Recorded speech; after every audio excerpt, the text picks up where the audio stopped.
Hi friends, welcome back to my channel. അപ്പോൾ എൻ്റെ channel ആദ്യമായിട്ടാണ് കാണുന്നതെങ്കിൽ ചാനൽ ഒന്ന് സബ്സ്ക്രൈബ് ചെയ്യുക. അതുപോലെ വീഡിയോസ് ഇഷ്ടമാണെങ്കിൽ ലൈക്ക് ചെയ്യാനും ഷെയർ ചെയ്യാനും കമൻറ്റ് ചെയ്യാനും മറക്കരുത്. അപ്പോൾ ഇന്നത്തെ വീഡിയോയിലോട്ട് പോകാം. അപ്പോൾ ഇന്നൊരു സ്കേർട്ട് സ്റ്റിച്ച് ചെയ്യുകയാണ്. അത് 4 വയസ്സിനൊക്കെ പറ്റുന്ന കുട്ടികൾക്ക് പറ്റുന്ന ഒരു സ്കേർട്ട്. ഇത് ഇച്ചിരി ഫ്ലെയർഡ് ആയിട്ടുള്ള ഒരു സ്കേർട്ടാണ് സ്റ്റിച്ച് ചെയ്യാമെന്ന് വിചാരിച്ചിരിക്കുന്നത്. അപ്പോൾ അതെങ്ങനെയാണ് കട്ട് ചെയ്യുന്നുള്ള ഡീറ്റെയിൽഡ് ആയിട്ടുള്ള വീഡിയോയും കൂടി ഇൻക്ലൂഡ് ചെയ്യാമെന്ന് കരുതി. അപ്പം ഇതൊരു 1.5 മീറ്റർ മെറ്റീരിയലാണ് ഞാൻ എടുത്തിരിക്കുന്നത്. ഒരു ഡൈയബിൾ മെറ്റീരിയലാണ്, പക്ഷേ ഞാൻ ഡൈ ചെയ്യുന്നില്ല. അല്ലാതെ ഈ ഒരു കളർ ഷെയ്ഡ് എനിക്ക് ഇഷ്ടമായതുകൊണ്ട് ഈ ഒരു മെറ്റീരിയൽ തന്നെയാണ് ഞാൻ ചൂസ് ചെയ്തത്. അപ്പം ഇതിൽ ഫസ്റ്റ് നമുക്ക് ആ ഒരു വേസ്റ്റിൻ്റെ ആ ഒരു ഭാഗം ഒന്ന് മാർക്ക് ചെയ്ത് കൊടുത്തൊന്ന് കട്ട് ചെയ്തെടുക്കണം. അപ്പോൾ അതിന് വേണ്ടിയിട്ട് ഇതിപ്പോൾ 4ആയിട്ട് മടക്കിയിട്ടതിന് ശേഷമാണ് നമ്മൾ കട്ട് ചെയ്യാൻ പോകുന്നത്. അതിനുശേഷം നമുക്ക് എത്രയാണോ ആ ഒരു സ്കേർട്ടിന് വേണ്ട ലെങ്ത്ത് നോക്കുക. ആ ലെങ്ത്തിന് ശേഷം ഒരു 2 ഇഞ്ചും കൂടി നമ്മൾ എക്സ്ട്രാ ഇട്ടതിന് ശേഷം മാർക്ക് ചെയ്യുക. കാരണം നമുക്ക് തയ്യൽ തുമ്പ് വരുമ്പോഴത്തേക്കും ആ ഒരു ഇഞ്ച് നമുക്ക് അതിനകത്തേക്ക് പോകും. അപ്പോൾ അതിന് വേണ്ടിയിട്ട് നമ്മൾ ആ ഒരു സൈസോടെ നോക്കിയിട്ട് വേണം മാർക്ക് ചെയ്യാനായിട്ട്. അപ്പോൾ ഇതിങ്ങനെ നമ്മൾ ആ ഒരു വേസ്റ്റിൻ്റെ ആ ഒരു ഭാഗത്ത് തന്നെ കറക്റ്റ് അവിടെ നിന്ന് തന്നെ വെച്ചിട്ട് നമ്മളിങ്ങനെ റൗണ്ടിൽ ആ സ്കേർട്ടിൻ്റെ സൈസ് ലെങ്ത്ത് നമ്മളൊന്ന് മാർക്ക് ചെയ്ത് കൊടുക്കണം. ഇതിലിപ്പോൾ മാർക്ക് ചെയ്ത് വരുമ്പോഴത്തേക്കും ഒരു സൈഡിൽ കുറച്ച് മെറ്റീരിയൽ കുറവായിട്ട് വരും. പക്ഷെ നമ്മളതിൽ ഒരു പാച്ച് വർക്ക് പോലെ മെറ്റീരിയൽ കട്ട് ചെയ്ത് ചേർത്തിട്ടാണ് നമ്മൾ ഫ്ലെയർഡായിട്ട് സ്കേർട്ട് സ്റ്റിച്ച് ചെയ്യാനായിട്ട് പോകുന്നത്. അപ്പോൾ ഈ ഒരു ഭാഗത്തേക്ക് വരുമ്പോഴത്തേക്കും ലെങ്ത്ത് കുറച്ച് കുറവാണ്. അപ്പം ആ ഒരു ഭാഗത്തേക്ക് നമുക്ക് എക്സ്ട്രാ പീസ് കട്ട് ചെയ്തിട്ട് സ്റ്റിച്ച് ചെയ്ത് കൊടുക്കണം. അപ്പോൾ ഇതാണ് ഈ ഒരു സൈസ് നമ്മൾ ഫുള്ളൊന്ന് റൗണ്ടിലൊന്ന് മാർക്ക് ചെയ്ത് കൊടുത്തതിന് ശേഷം നമുക്കിത് കട്ട് ചെയ്തെടുക്കാം. ഈ ഒരു സ്കേർട്ട് ഫസ്റ്റ് ഞാൻ വേസ്റ്റ് കട്ട് ചെയ്തെടുക്കുന്നുണ്ട്. വേസ്റ്റ് നമുക്ക് വേണ്ടുന്നതിൻ്റെ 4/1 ഭാഗം എടുത്തിട്ട് വേണം നമുക്ക് ഈ ഒരു സൈസ് ഒന്ന് അടയാളപ്പെടുത്തിയിട്ട് കട്ട് ചെയ്തെടുക്കാനായിട്ട്. ഇനി താഴ്ഭാഗം കൂടി നമുക്ക് അതുപോലെ ഒന്ന് റൗണ്ടിൽ തന്നെ കട്ട് ചെയ്തെടുക്കണം. ഇതിപ്പോൾ റൗണ്ടിൽ ഇങ്ങനെ നമുക്കൊന്ന് കട്ട് ചെയ്തെടുക്കാം. ഇതിന് ശേഷം നമുക്കിതിന് വേണ്ട ബാക്കി വരുന്ന ആ ഒരു പാച്ച് വർക്കിന് വരുന്ന നമുക്കിതിൻ്റെ ബാലൻസ് വരുന്ന മെറ്റീരിയൽ തന്നെ യൂസ് ചെയ്തെടുക്കാം. പിന്നെ വേണമെങ്കിൽ നമുക്കിതൊരു 2 മീറ്റർ എടുക്കാമെന്നുണ്ടെങ്കിൽ നമുക്കിങ്ങനെ ഒരു എക്സ്ട്രാ കട്ടിങ്ങോ കാര്യങ്ങളോ ഒന്നും സ്റ്റിച്ചിങ്ങോ ഒന്നും വരത്തില്ല. അപ്പോൾ അല്ലാതെ തന്നെ നമുക്ക് സ്റ്റിച്ച് ചെയ്യാൻ പറ്റും. ഇപ്പോൾ ഇത് ഞാൻ 1.5 മീറ്റർ എടുത്തതുകൊണ്ടാണ് നമുക്കൊരു സൈഡിൽ എക്സ്ട്രാ ഫിറ്റിങ്, അതായത് ഈ ഒരു സ്റ്റിച്ചിങ് വരുന്നത്. അതല്ലാതെ നമുക്ക് ചെയ്യുകയാണെന്നുണ്ടെങ്കിൽ 2 മീറ്റർ എടുക്കുകയാണെന്നുണ്ടെങ്കിൽ ഈ ഒരു ആവശ്യം വരുന്നില്ല. ഇതിപ്പോൾ 1.5 മീറ്റർ മതി എന്നുള്ളൊരു കണക്കൂട്ടലിൽ ചെയ്തപ്പോഴാണ് ഈ ഒരു എക്സ്ട്രാ ഫിറ്റിങ് വരുന്നത്. ഇത് നമുക്ക് പ്രശ്നമൊന്നുമില്ല. നമുക്ക് എക്സ്ട്രാ ഒരു സ്റ്റിച്ചിങ്ങിൻ്റെ കാര്യം വരുന്നേ ഉള്ളൂ. വല്ല വൃത്തിയുടെ കാര്യങ്ങളൊന്നും സ്റ്റിച്ച് ചെയ്ത് വരുമ്പം ഉണ്ടാവത്തില്ല. നമുക്കിങ്ങനെ ഈ ഒരു പീസ് തന്നെ എക്സ്ട്രാ വെച്ചിട്ട് ആ ഒരു സൈഡൊന്ന് കവർ ചെയ്തെടുക്കണം. ഈ ബാലൻസ് വന്ന പീസ് നമുക്കിങ്ങനെ വെച്ച് കൊടുത്തതിന് ശേഷം നമുക്ക് ആ ഒരു സൈസ്, അതായത് ആ ഒരു തയ്യൽ തുമ്പ് കൂടെ കയറ്റി വെച്ചിട്ട് വേണം നമുക്ക് ആ ഒരു സൈസ് മാർക്ക് ചെയ്ത് കൊടുക്കണം. നമുക്ക് ആ വേണമെന്ന് ആ ഒരു അളവൊന്ന് മാർക്ക് ചെയ്ത് കൊടുത്തതിന് ശേഷം നമുക്ക് അതും കൂടി ഒന്ന് കട്ട് ചെയ്ത് ഇതിൽ സ്റ്റിച്ച് ചെയ്ത് വെക്കാം.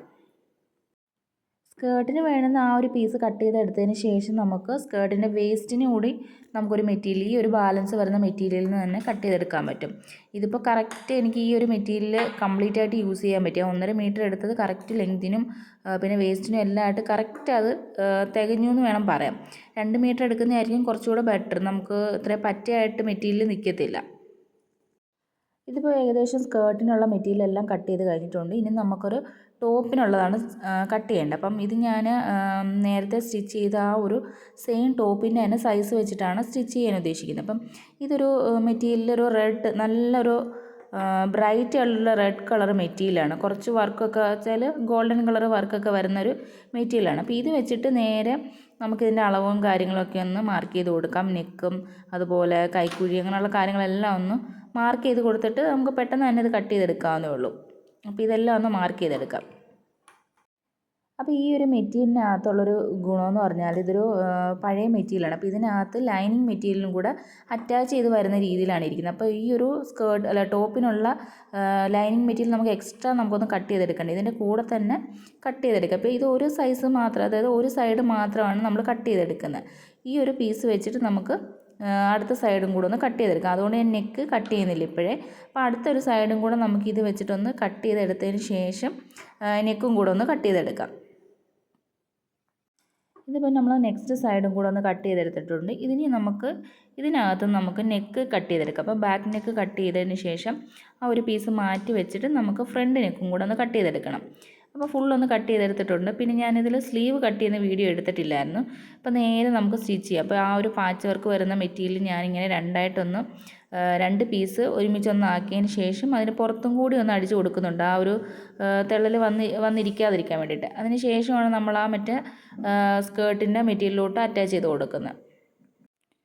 ഇതിപ്പോൾ ദേ ഇതുപോലെ ആ സ്കേർട്ടിൻ്റെ ആ ഭാഗത്തേക്ക് ഇതുപോലെ ഒന്ന് സ്റ്റിച്ച് ചെയ്തെടുക്കണം. ഇതുപോലെ ഇങ്ങനെ വെച്ചിട്ട് ഫുള്ളായിട്ടൊന്ന് സ്റ്റിച്ച് ചെയ്തെടുക്കണം. സ്റ്റിച്ച് ചെയ്തെടുത്ത് കഴിഞ്ഞിട്ട് നമുക്ക് ഇതുപോലെ മുമ്പ് ചെയ്ത പോലെ തന്നെ പുറത്തും കൂടെ ഒന്നുകൂടെ ഒന്ന് സ്റ്റിച്ച് ഇട്ട് കൊടുത്താൽ മാത്രമേ അത് ആ ഒരു കറക്റ്റ് ലെവലായിട്ട് വരത്തുള്ളൂ. അപ്പോൾ ഇതൊന്ന് കറക്റ്റായിട്ട് പിടിച്ചിട്ടൊന്ന് സ്റ്റിച്ച് ചെയ്തെടുക്കാം. അപ്പോൾ ഇതിൻ്റെ സ്റ്റിച്ചിങ് ഏകദേശം കഴിഞ്ഞിട്ടുണ്ട്. ഇതിൻ്റെ ഫുള്ളായിട്ടുള്ള സ്റ്റിച്ചിങ് വീഡിയോസ് എടുക്കാനായിട്ട് എനിക്ക് പറ്റിയിട്ടുണ്ടായിരുന്നില്ല. അപ്പോൾ ഇതിനകത്ത് ഞാനൊരു ലൈനിങ് മെറ്റീരിയലും അറ്റാച്ച് ചെയ്ത് കൊടുത്തിട്ടുണ്ട്. അതുപോലെ വേസ്റ്റിൻ്റെ ഭാഗത്ത് നമ്മളൊരു മെറ്റീരിയൽ എക്സ്ട്രാ നമുക്ക് ഈ എലാസ്റ്റിക് ഒക്കെ അറ്റാച്ച് ചെയ്യാൻ വേണ്ടിയിട്ട് അതും സ്റ്റിച്ച് ചെയ്തിട്ടുണ്ടായിരുന്നു.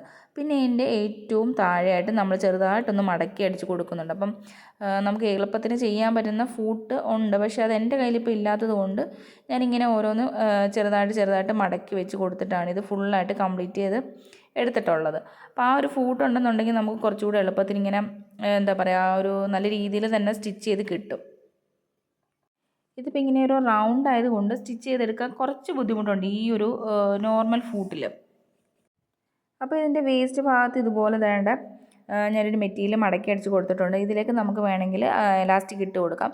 എന്നിട്ട് അതൊന്ന് ക്ലോസ് ചെയ്തെടുക്കാം. ഇത് ഞാൻ എക്സ്ട്രാ പാച്ച് വർക്ക് ചെയ്ത ആ ഒരു ഭാഗം കാണിക്കുകയാണ്. അപ്പം ഇതിനകത്ത് പെട്ടെന്ന് തിരിച്ചറിയാനൊന്നും ആ ഒരു ഭാഗം പെട്ടെന്ന് നോക്കിയാലൊന്നും അറിയാൻ പറ്റില്ല. ആ രീതിയിൽ നല്ല രീതിയിൽ വന്നിട്ടുണ്ട്. അപ്പോൾ ഇതാണ് സ്കേർട്ടിൻ്റെ ഒരു ഫൈനൽ ലുക്ക് വരുന്നത്. അപ്പോൾ ഇത് വിയർ ചെയ്തിട്ട് എങ്ങനെയാണ് ഉണ്ടാകുമെന്നുള്ള വീഡിയോ ഞാൻ നെക്സ്റ്റ് പാർട്ടിൽ ഇൻക്ലൂഡ് ചെയ്യാം. അപ്പോൾ ഈ ഒരു സ്റ്റിച്ചിങ് വീഡിയോ എല്ലാവർക്കും ഇഷ്ടമായെന്ന് വിചാരിക്കുന്നു. അപ്പോൾ ഇതുപോലുള്ള സ്റ്റിച്ചിങ് വീഡിയോസായിട്ട് വീണ്ടും വരുന്നതായിരിക്കും. അതുവരെ ടാറ്റാ ബൈ.